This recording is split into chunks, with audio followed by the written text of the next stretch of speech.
hitsidiana ny tokantranonao amin'ny alalan'ity fandaharana meteo ity asany ampanajana ianao anaraka izany hatramin'ny farany sary manolotra ny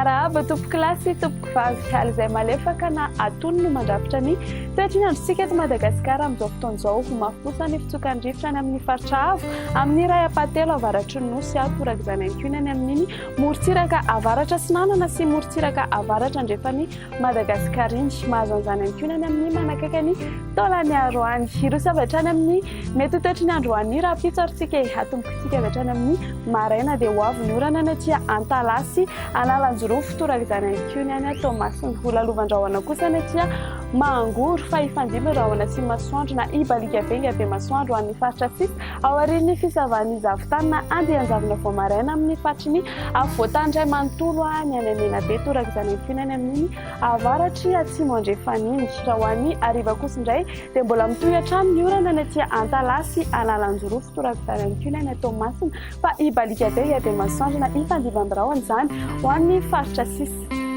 na ny maripana ny tombazombanana ho an'ny rapitso raha ny ambany dia manodidina ny 9 ka hatramin'ny 13 degré celsius eo ny faritry ny avoatany ary raha ho an'ny morontsiraka kosa dia manodidina ny 9 ka hatramin'ny 12 degré celsius ny maripana mafana indrindra kosa indray dia hitantsika aty amin'ny manodidina ny Maevatanana sy any Amorondavana izy ho an'ny rapitso dia 13 degré celsius ary raha ho an'ny faritry ny avoatany kosa dia eo amin'ny 12 ka hatramin'ny 13 degré celsius eo any rapitso trany ibalika venga be masoandro ny Comore sy Seychelles fa ifandimby am'rahoana izany any Paris Nairobi sy La Réunion anaorana tandrifindrahoana kosa ny any Milan sy Johannesburg toka volalovandrahoana ny any Bangkok sy Maurice